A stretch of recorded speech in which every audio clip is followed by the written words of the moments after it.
You're listening to The World at 8 with Lynne Mozart.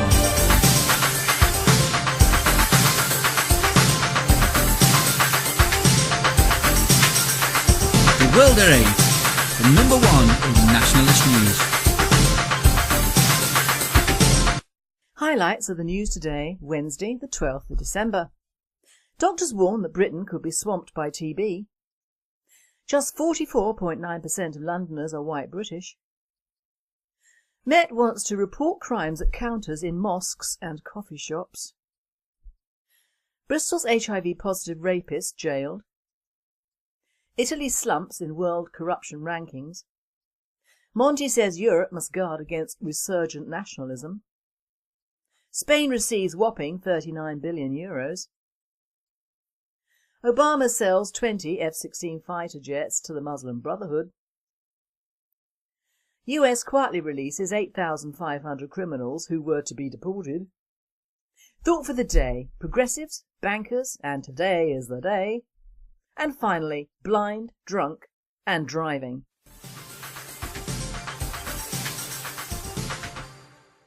UK news.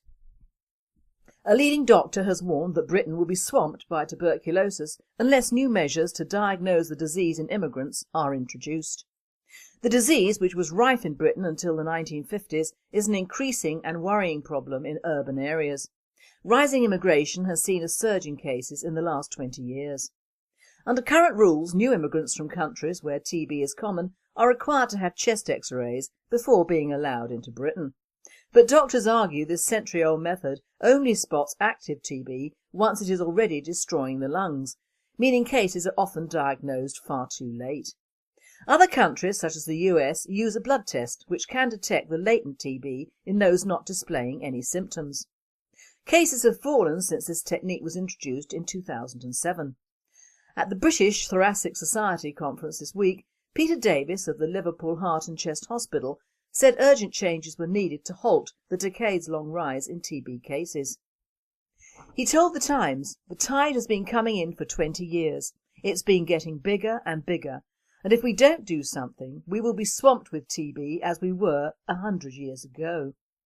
A nationalist spokesperson commented, "We have been warning of this for years, but of course have been called racist. It's bad when birds come home to roost, isn't it?" Just 44.9% of Londoners are white British, according to a census data.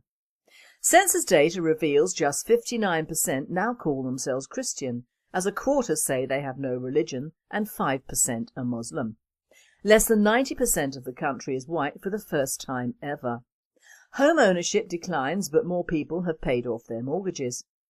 Marriage rates dip to record low as fewer than half are married.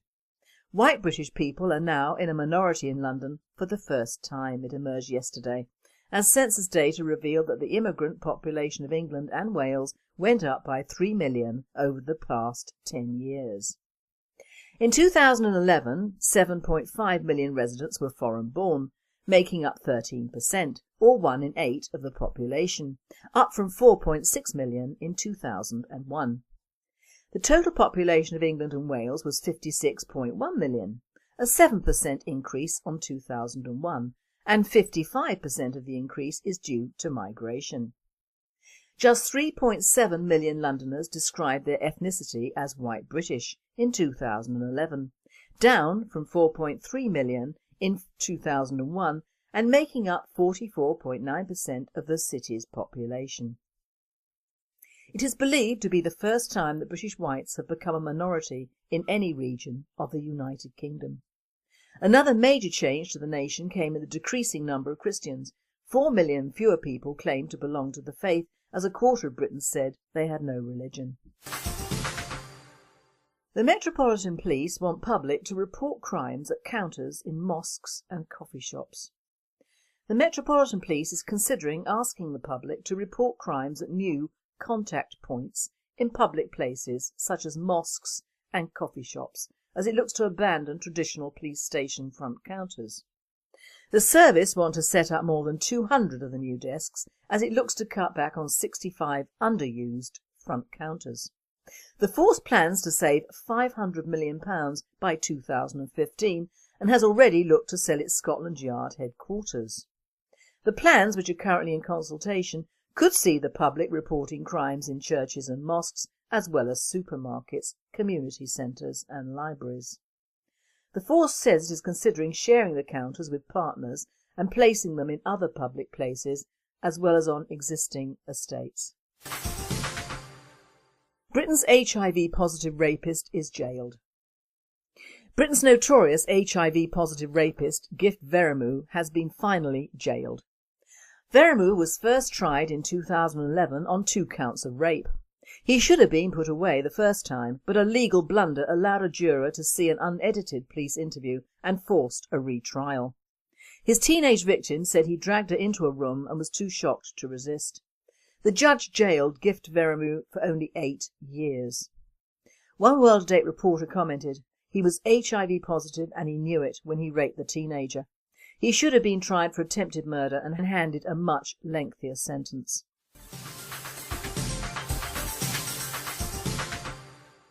European news. Italy slumps in world corruption rankings. Global economic crisis blamed as factor. Rome. Italy has slid 3 notches to 72nd place in Transparency International's 2012 Corruption Perception Index, released Wednesday. On a 100-point scale, the country scored 42, well behind countries such as Namibia and Rwanda, according to the Berlin-based NGO, which measured perceived levels of public sector corruption in 176 countries and territories around the world. Greece, which fell to 94th place, and Italy were seen as having suffered from increased corruption amid the global economic crisis.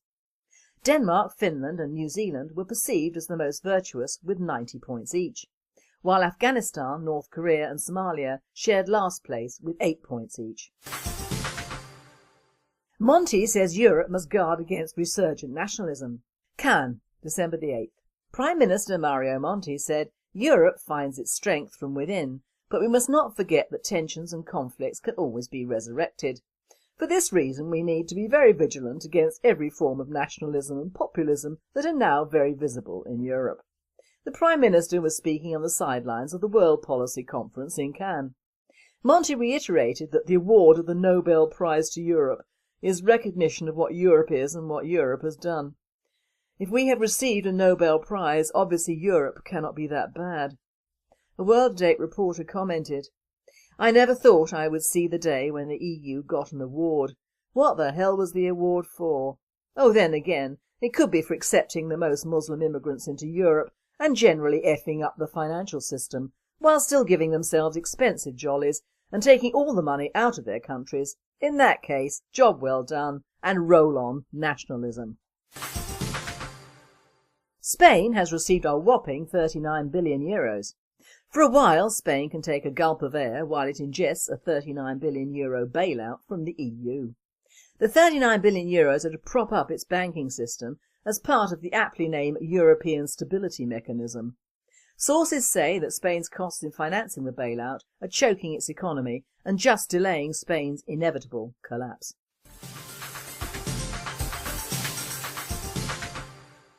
World news. Obama regime to sell 20 F-16 fighter jets to the Muslim Brotherhood government in Egypt. The ongoing civil strife in Egypt, its Muslim Brotherhood presidents grabbing sweeping powers and a cooling of relations with Israel don't seem to be making much of an impression on the Defense Department's foreign military aid decisions. The Obama administration is going ahead with the delivery of 20 F-16 fighter jets to the Muslim Brotherhood-led country, even as Amnesty International is calling it dangerous. President Mohamed Morsi's decision to grant the military the power to arrest civilians protesting against him. Fox News reports the 20 F-16s are part of a $1 billion foreign aid package that was promised to the previous Egyptian government.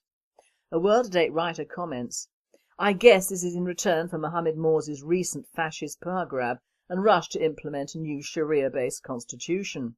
After all, Obama has to make sure Egypt is prepared to help wipe Israel off the map."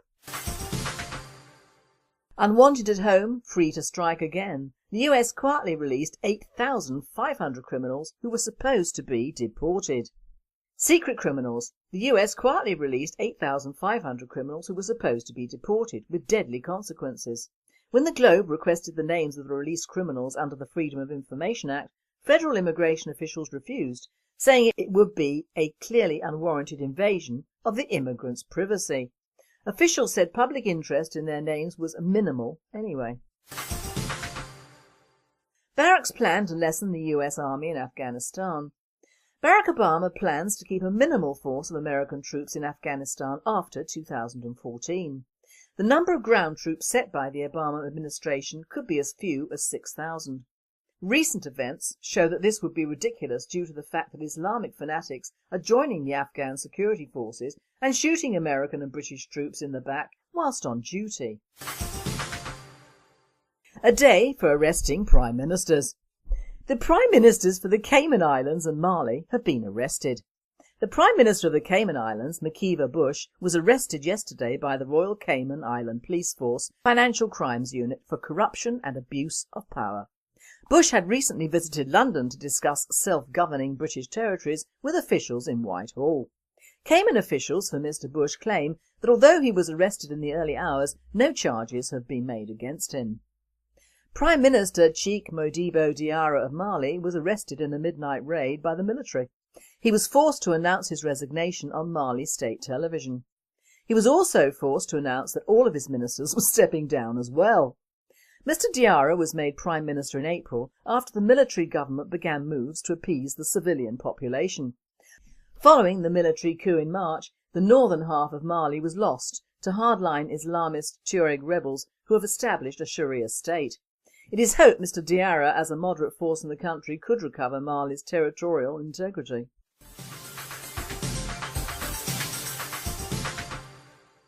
Thought for the day. Progressives, bankers and today is the day. My thoughts today are centred on bankers, the common purpose idiots and our children and the end of the world. My thoughts also contain two large inputs from our European reporter and writer Imno Kafir, as they reflect my thoughts exactly. First on bankers and corporations and the New World Order, which is of course a misnomer in itself, as there's nothing new in domination and propaganda for whatever reason, cultural or religious. In fact, it is as old as the hills. Now it's well known I am not a financial person in any way. In fact, I am dyslexic when it comes to figures and I reverse the last two numbers. But I do know enough to know that no country can do without bankers and financial whiz-kids, although the class, education and type of these have changed drastically over the years. It would appear that anyone with street smarts on figures can become a hedge fund manager, but it takes the really big silent boys at the top to wield the knives. And I quote from Abraham Lincoln, "I have two enemies, the Southern Army in front of me and the financial institutions in the rear. Of the two, the one in the rear is my greatest enemy." Another one from Thomas Jefferson, "I sincerely believe the banking institutions having the issuing power of money are more dangerous to liberty than standing armies." Now these two quotes are from days gone by, but apply now more than ever to our modern world, where it is not the politicians you have to worry about, but the huge banking moguls and the power they wield. It is not from the eternal sea of politics that the Antichrist will appear, but from the ever-changing but always the same financial sea. Countries are made and destroyed by money. Entire resources and jobs are shifted from one area of the world to another. Gods are made and forgotten, and man himself is just a minute pawn in the game. It is with this in mind that I still say that these institutions should be monitored by each state within each country. But then we have the large world of globalisation, which accounts for many, if not all, ills. This makes international slaves of us all. Our standing armies are being cut every day in the West, whilst huge amounts of money are being shovelled into the Middle East to build more armies. Whoever is at the root of this and other movements to internationalise and yet still diminish the West, I have my own thoughts. And whether it is the Chinese or the Arabs, there must be an awful lot of money for our own bankers to operate against their own countries to make it worth their while.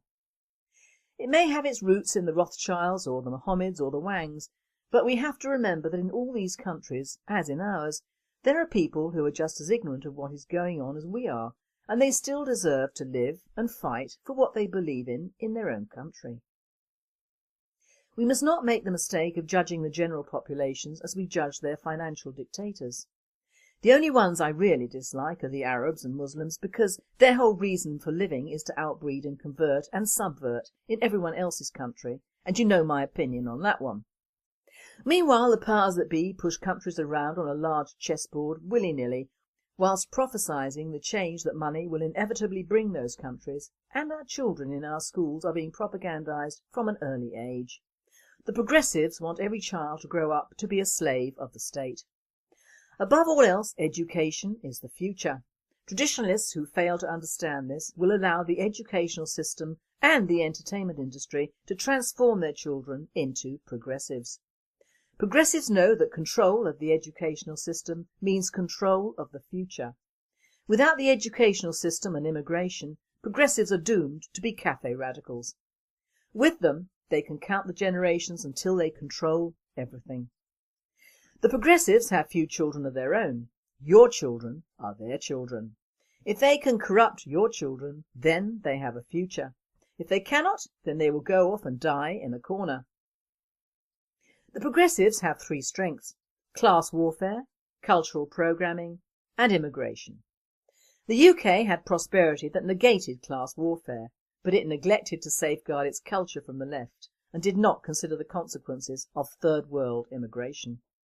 With their political and culture power, the left destroyed prosperity, and now with all three cards in their hands, the progressives are rising high. Cultural secession means cutting away the educational and entertainment culture of the left out of your home. It means creating your own alternative education and entertainment and grouping in communities that act as a support structure for traditional values. Is it easy? No. It involves sacrifice and being treated like a pariah by the progressives and their state lackeys. But if you care, then sacrifice is worth it. If you care, then you have no alternative. This is war, and the sooner those who disagree with the progressives realise it, the sooner we will be on the road to winning it. Meanwhile, the United Nations, or morons as I call them, are very busy transforming your kids into climate agents. Now, do your children or grandchildren have nightmares about the earth melting or exploding due to human-caused global warming? Do they believe they have no future because our planet is dying, the ice caps and glaciers are melting, the sea levels are rising, islands and coastal areas are disappearing, polar bears and children are drowning, and plant and animal species are rapidly going extinct, and extreme weather will soon make human life unbearable, if not impossible? This is frightening, not enlightening.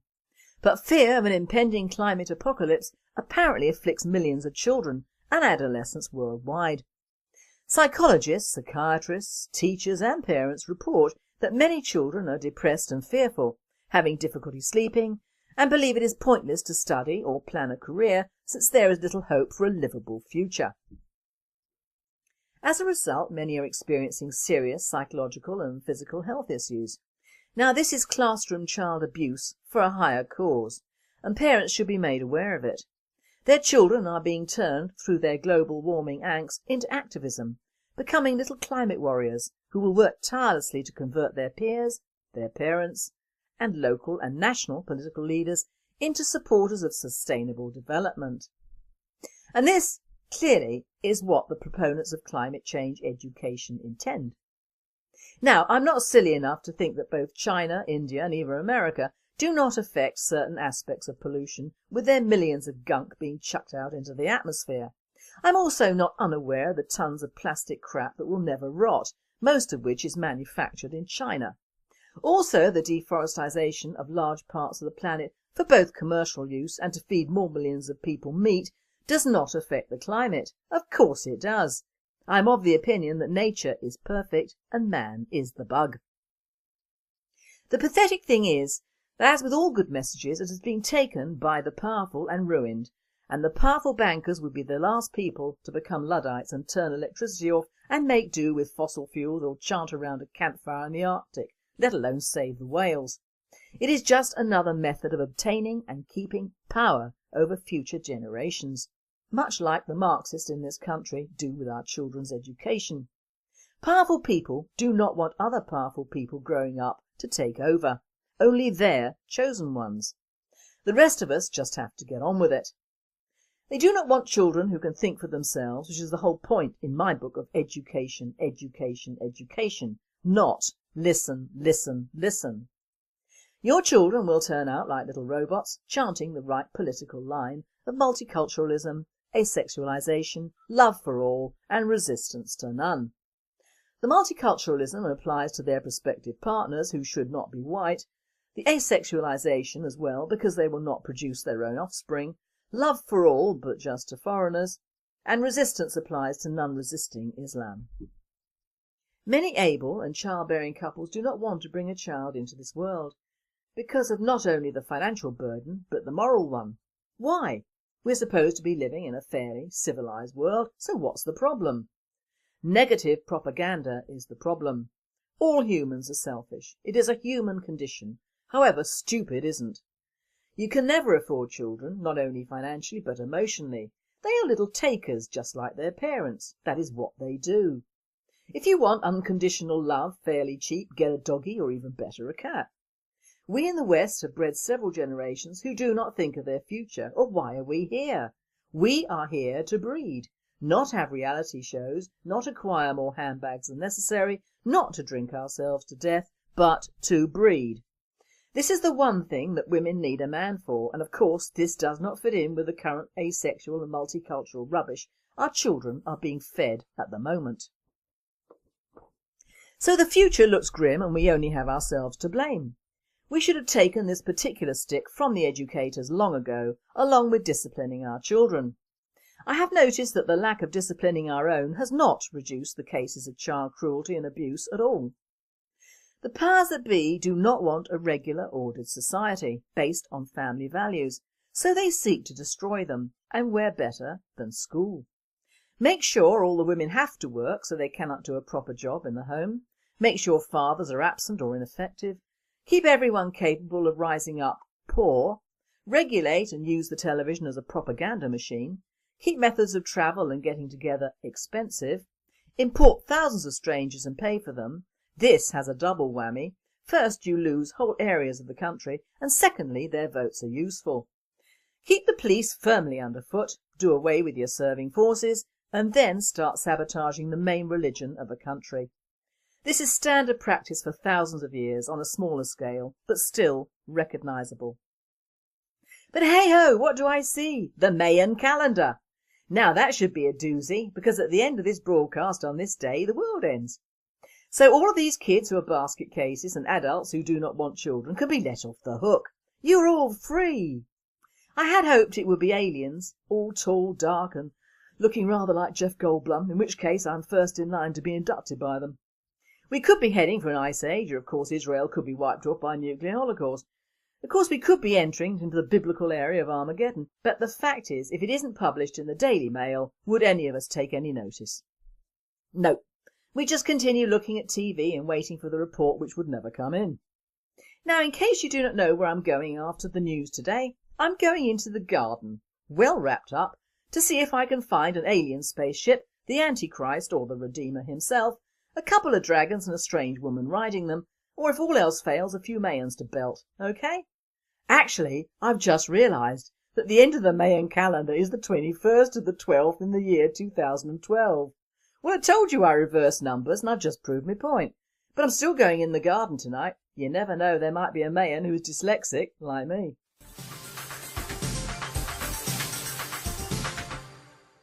And finally, blind drunken driving. It can only happen in England. Scott Law, 33, who is registered blind, drank 5 bottles of wine and got behind the wheel of a family car after an argument with his partner, Suzanne Scawthorne. Ignoring the 2-year-old in the back of the car, he drove straight at Miss Scawthorne, knocking her to the ground as she walked away. She escaped with minor grazing following the incident near his home in Gainsborough, Lincolnshire. The couple then drove off, but a passer-by who witnessed the incident took down the registration number of their Peugeot 206 and contacted the police. Law was traced through his number plate and admitted to officers that he was registered blind and could not drive. This presenter says, well, after 5 bottles of wine, I'd not be able to go anywhere, let alone drive, but there you go. You've been listening to The World at 8. I am Lynne Mozart. and I wish you all a very good night. 10% of Londoners are white British. Met wants to report crimes at counters in mosques and coffee shops. Bristol's HIV positive rapist jailed. Italy slumps in world corruption rankings. Monti says Europe must guard against resurgent nationalism. Spain receives whopping €39 billion. Obama sells 20 F-16 fighter jets to the Muslim Brotherhood. US quietly releases 8,500 criminals who were to be deported. Thought for the day, progressives, bankers, and today is the day. And finally, blind, drunk and driving.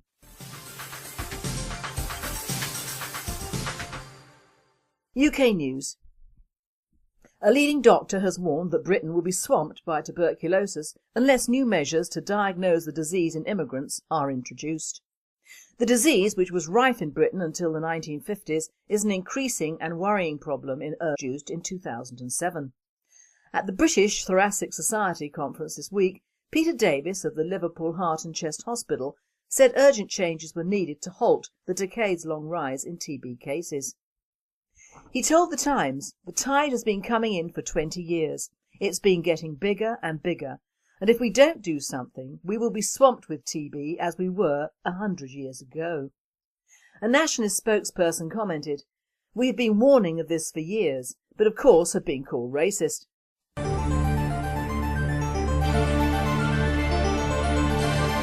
You're listening to The World at 8 with Lynne Mozart.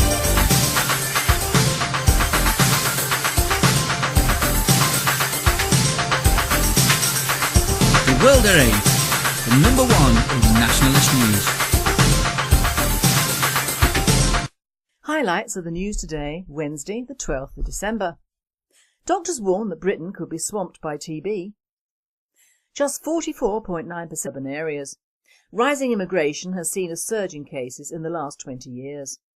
Under current rules, new immigrants from countries where TB is common are required to have chest x-rays before being allowed into Britain. But doctors argue this century-old method only spots active TB once it is already destroying the lungs, meaning cases are often diagnosed far too late. Other countries, such as the US, use a blood test which can detect the latent TB in those not displaying any symptoms. Cases have fallen since this technique was introduced